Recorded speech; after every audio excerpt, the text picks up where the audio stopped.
Has anyone ever asked you to start a tune and you didn't know what to play? In this lesson, I'm going to teach you 7 of John Pizzarelli's favorite intros and outros. Back when I was at the University of North Florida, we were really privileged to have a lot of great jazz guitarists come through our university. And John Pizzarelli came through for a concert that I got to trade some solos and play with him on. And also to do a special masterclass with our guitar ensemble with Barry Green. And I recently just found this footage on an old hard drive. So I'm gonna share with you guys today and we'll go through this. It's funny because in that video, Pizzarelli asks me to share this with everyone. So make sure they get all that. Yeah. And so finally, 10 years later, I can make good on that promise and share this with everyone here on YouTube. So thanks, John. So we'll go through each example. I'll let John play it since that speaks for itself, and then I'll play it slowly and talk you through some of the special details that he doesn't necessarily talk about in these videos, but that I think really help you understand what's going on, how these intros and outros work, and lets you really make these your own. So, John, you can take it away with the first one.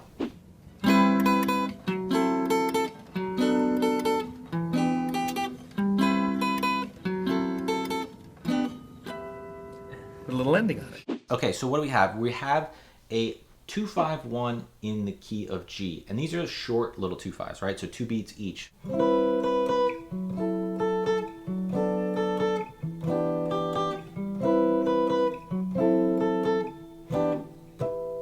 So in this case, he's taking the same kind of phrase and just repeating it with a slightly different end to it. And that happens in a lot of these intros and outros. You can use these either as an intro or as an outro.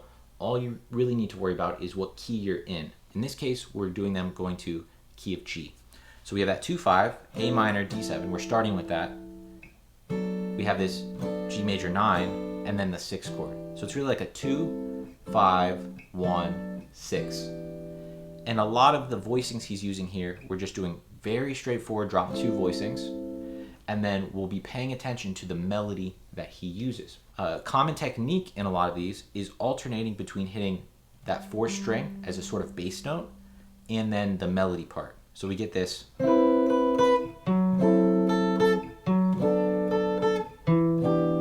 Right?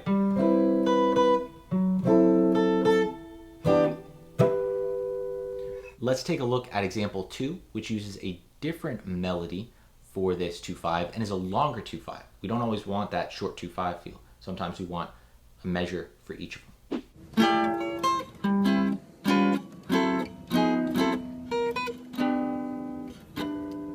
You got that? That's a good one, right? So in this case, let me play through it slow for you guys.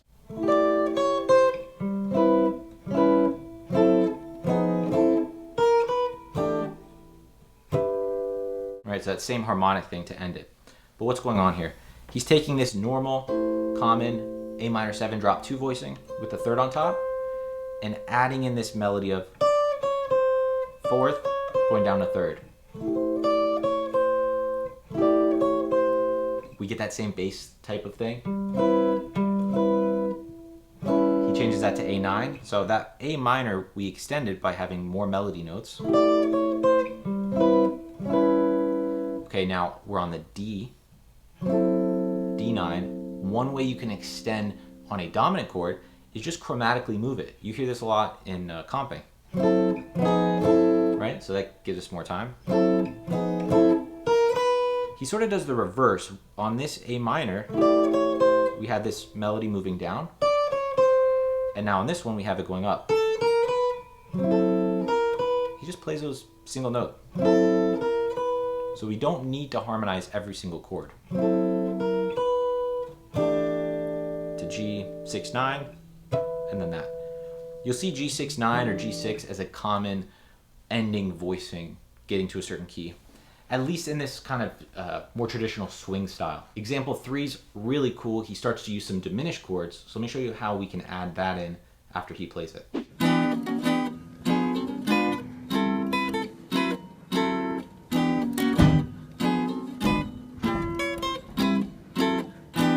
See that? That was a good one. So in some cases, we might want to start on the 1 chord and make sure it ends on the 5 to lead into the beginning of the tune. And so that's what he's doing in here. Instead of ending on the 1 chord, we're ending on the 5 for that first part of it, and then just repeating that progression. So let's play through it slowly.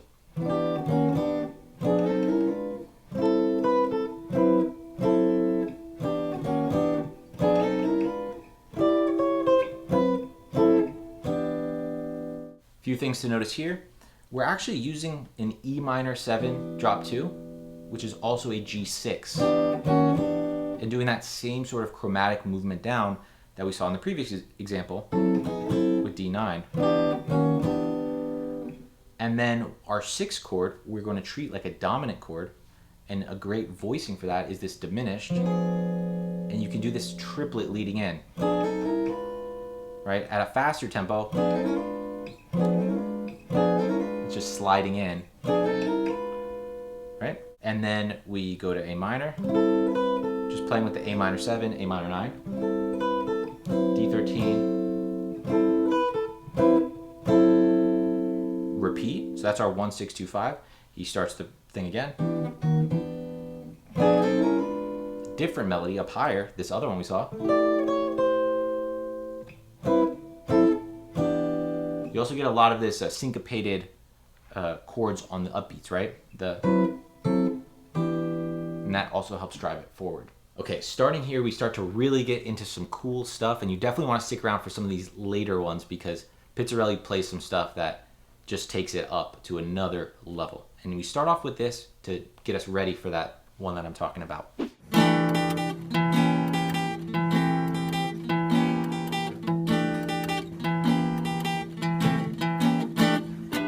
This one I think is one of the best to learn because it's so simple on guitar and it's so easy to apply to any key because we just start off on the root of whatever key we're in. So in this case, G. We're going to apply that same technique of hitting that 4th string as if it's a bass note. But we go to the diminished chord, then we go to A minor, and back to the diminished chord. We just cycle through that. So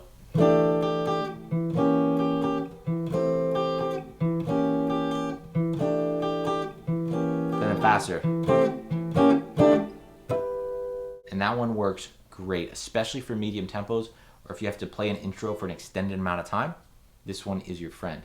What's cool about it is it works amazingly well for very fast tempos. And so Pizzarelli is going to demonstrate that for us. Just listen to the time of this man. But you can do that one.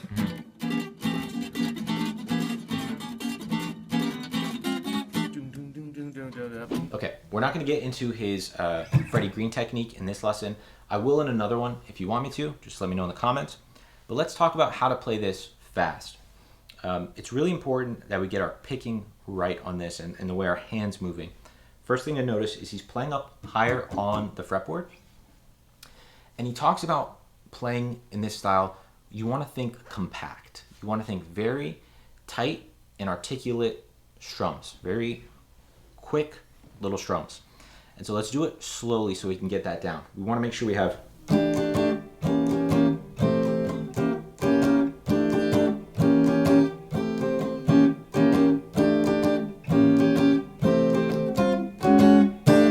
and then we slowly build it up.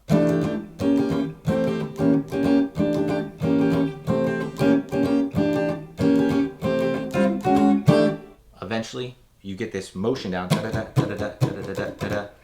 One thing I recommend is actually holding the guitar like I was just doing so that you have muted and you can just focus on the right hand. So down up down. So it's down up down, down up down, down up down. Down up down, down up down, down up up down. So there's 2 ups in a row because of the rhythm.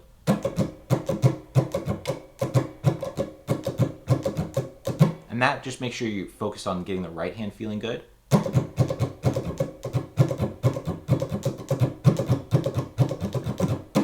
Right? And then we can add in the chords.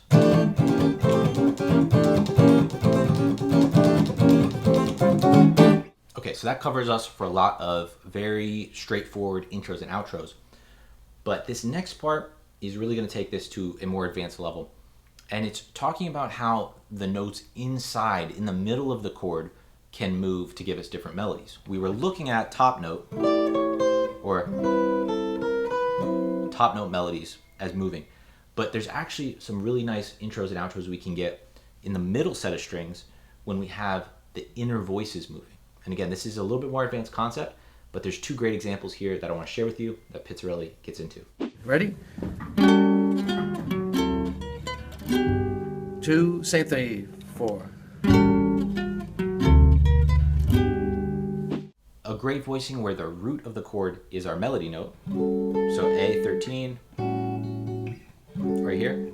And then he plays that half step down from this F sharp because we're going to get this inner motion. F sharp to F to E. So listen for that. Okay, a couple things to think about here. Remember, Pizzarelli is playing on a 7 string, so he can play some voicings reaching down to get some bass notes that most of us can't playing on a 6 string, right? But the voicings are still nice, even in this format on a 6 string. You could play it like this, as a G major 7. It's kind of nice having that G and F sharp rubbing against each other at the top.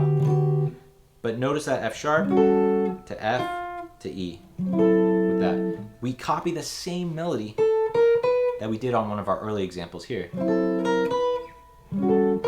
Just here. So Pizzarelli is using the same simple building blocks, moving them to different string sets, and just combining them in melodically interesting ways. Another option here for a chord, if you don't like this major 7, is you can just do a G6, like this. G, B, E, G. Now, combining what we just did, we can actually extend that to get much more sophisticated and longer intros or outros.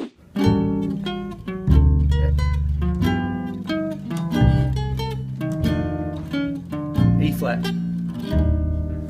All those nice little inside things. Let's go through this one. So we start in the same spot.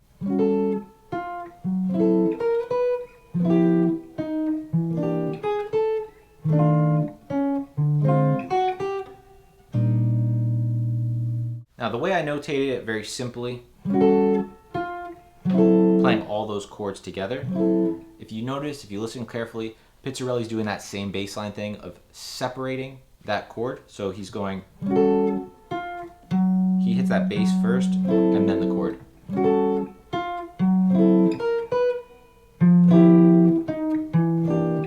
That kind of thing. And then that, or again, E flat 6. So one of the biggest benefits I got when I was learning at UNF was having access to great jazz guitarists, masters like John Pizzarelli. And it's one of the things I thought was really important to bring into Chase's Guitar Academy. And that's why in this last semester we've had Barry Green, Rodney Jones, Dan Wilson, Chico Pinheiro teaching 3 classes each for all CGA students that are in that program.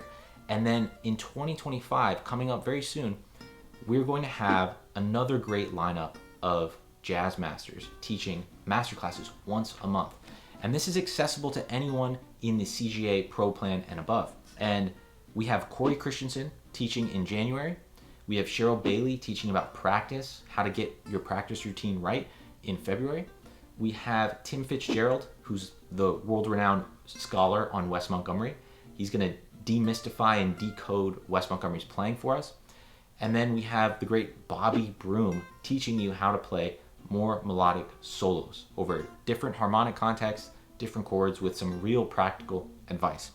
So if you want access to these guys like I got at University of North Florida, but you don't have any way of, learning at a great university, then I highly recommend you join at Chase's Guitar Academy, sign up, you can do a 14-day free trial, and just see how your education and inspiration with playing jazz guitar changes. There's a lot of great testimonials. You can read all of those on the site as well. And just come join so that we can all share in learning from these great masters. But you all play great. So I really appreciate you taking the time to come in today because